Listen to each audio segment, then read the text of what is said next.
Okay, today I want to talk about pickups.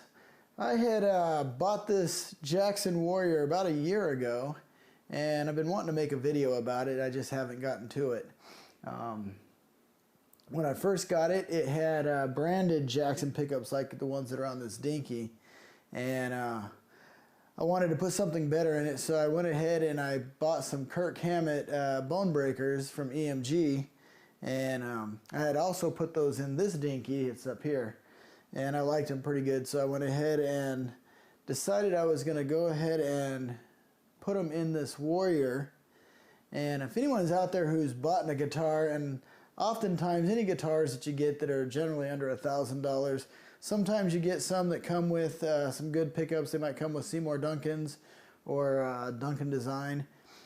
Some that come with the EMGs, but oftentimes they'll come with, like, Schecter likes to put out their own branded, Jackson likes to put out their own branded, and so sometimes you just don't know what you're going to get for pickups, and sometimes they sound pretty good. And the ones that are on this Jackson here, they actually sound pretty good, but in certain things that you're playing, they get a muddy sound, and you just don't get the clarity that you want out of them sometimes.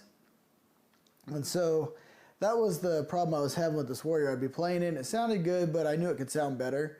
So I decided to go ahead and put in the EMGs from that were the bone breaker set from EMG. The problem was these are active pickups, these are passive pickups. So as you know, you're going to run into an issue when you're putting in the active pickups, because you got to wire in for a battery, and that creates a whole nother issue.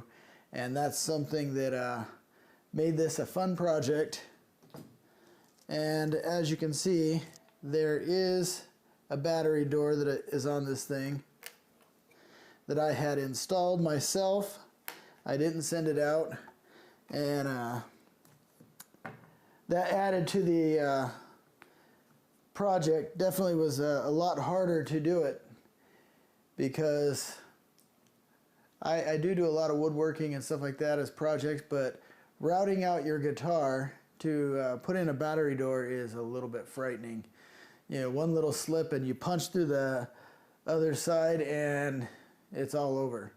So that was a project in itself that took me quite a bit of time, a lot longer than it should have taken, but I was just going like a little bit at a time because I was afraid to ruin my guitar.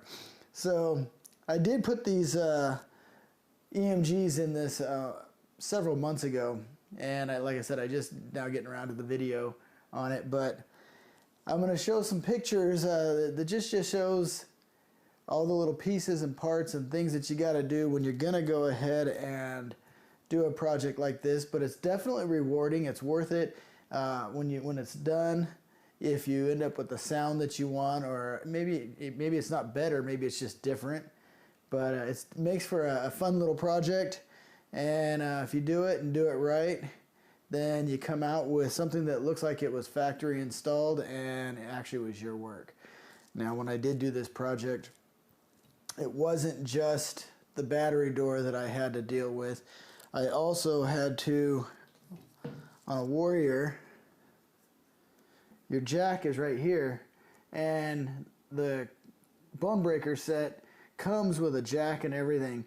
And so I had taken the battery door, and where the battery wire came out, I routed it into the same hole that the jack wire runs up through the wing here. So that made it to where I had a way to route it, but it still was a project in itself, because you're running up this side, going across where your pickups are, and then coming into the other side where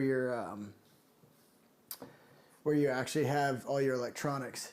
And you end up with the choice, if you don't put the battery door in, then you end up on your electronic side trying to create a way to hold your battery inside there. And then every time your battery goes out, you got to take that plate off, and you got to change the battery that way, and that's a hassle. And that's the way this one is. I haven't routed this one out yet, and this one I did first. And let me tell you, it's a hassle. When the battery goes dead on that one, I don't change it right away just because I don't want to deal with it. So it definitely is worth it to route out the back, or have somebody send it to a luthier or somebody who's capable of doing it. But it's a lot of fun to modify your guitars. If you buy a cheaper guitar, like this guitar was an $800 guitar, and you know, so it's under $1,000, so you know that there's things that you might want to upgrade on it, and that's exactly what I did. And let me give you some sound samples of the difference between the Jackson branded pickups and the EMGs.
Sound of the Jackson branded ones, and like I said, they don't sound bad.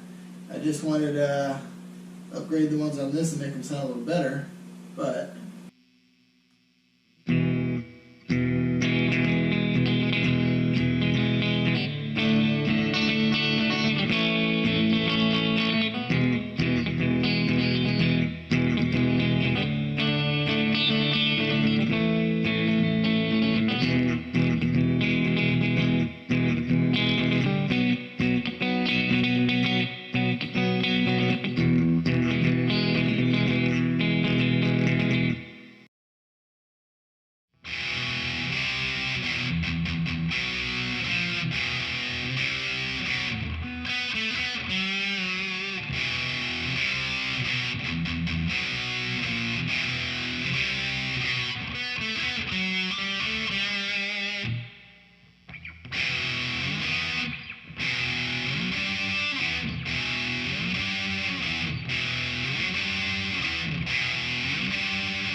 so there you go. There's a little bit of a sound test for the two. And like I said, the Jackson branded ones sounded good. And that's why I left them on this guitar, actually. Is just to have a variation of sounds. And these passive ones do a pretty good job. I wish I would have done a sound test before I had upgraded the ones in here. They didn't quite sound like they did in this. They sounded quite different in here. But they definitely didn't sound as good as the EMGs do in this thing. So anyway, thanks for watching. I appreciate all my subscribers and all the people who take the time to watch my videos, and like and hit the notification bell if you want to see more of my content. I do have some more entertainment videos coming up of some of your favorite artists, some compilation stuff I like to put together. I kind of like to mix it up, put some of my stuff out there, and then other stuff that's just entertainment for you to watch. It's been a long week, and sorry it's been so long since the last video. It's been about a week, so I'll try and get something out sooner, and I hope you enjoyed this video. I appreciate each and every one of you, and you have yourself a wonderful day.